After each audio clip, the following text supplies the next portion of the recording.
Hello అందరికీ. ఈరోజైతే నేను ప్రధానోపాధ్యాయులకి సెలవు పత్రం ఎలా రాయాలో ఈ వీడియోలో అయితే చూపిస్తున్నాను. మనం తెలుగులో రాస్తున్నాం కాబట్టి ఫస్ట్ సెలవు పత్రం అనేసి అయితే పైన హెడ్డింగ్ పెట్టేసుకోవాలి. ఇక మనకు రైట్ సైడ్ వచ్చేసి డేట్ వేసుకోవాలి, తేదీ అని పెట్టేసి. స్థలం ఇక్కడ నేను వరంగల్ అని రాశాను. ఒకవేళ మీ లొకేషన్ ఏదైతే అది రాసుకోండి. మనం ప్రధానోపాధ్యాయులకి రాస్తున్నాం కాబట్టి శ్రీయుత గౌరవనీయులైన ప్రధానోపాధ్యాయులు గారికి నమస్కరించి వ్రాయినది ఏమనగా అని రాసుకోవాలి. రాసుకున్న తర్వాత కింద ఆర్య అని పెట్టుకున్నాను. కిందనేమో నేను అనగా ఎం ప్రియాంక అని రాశాను. అక్కడ మీ నేమ్ మెన్షన్ చేయండి. 5వ తరగతి చదువుతున్నాను అనేసి అయితే పెట్టాను. అక్కడ మీరు ఏ క్లాసో అది కూడా మెన్షన్ చేసుకోండి. నేను ఈరోజు బడికి రాలేకపోవచ్చున్నాను, ఎందుకనగా నాకు తీవ్రమైన తలనొప్పి కారణంగా నేను ఈ ఒక్కరోజు బడికి రాలేకపోవచ్చున్నాను అని రాశాను.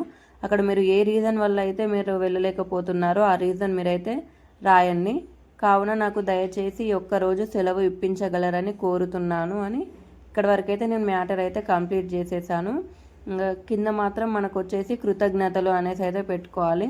పెట్టుకున్న తర్వాత ఇటు మనకు రైట్ సైడ్ వచ్చేసి ఇట్లు మీ విధేయురాలు ఎం ప్రియాంక 5వ తరగతి జెడ్పీహెచ్ఎస్ స్కూల్ వరంగల్ అనేసి అయితే పెట్టాను. మీరు ఏ స్కూలో అది మెన్షన్ చేసుకోండి. ఇటు లెఫ్ట్ సైడ్ వచ్చేసి తల్లిదండ్రుల సంతకం అనేసి అయితే పెట్టాను. ఈ విధంగా మనం ఈజీగా మనం తెలుగులో ప్రధానోపాధ్యాయులకి సెలవు పత్రం అనేసి అయితే రాసుకోవచ్చు. ఒకవేళ మీకు ఈ వీడియో నచ్చితే లైక్ చేయండి, షేర్ చేయండి, మన ఛానల్ని అయితే సబ్స్క్రైబ్ చేసుకోండి. Thank you.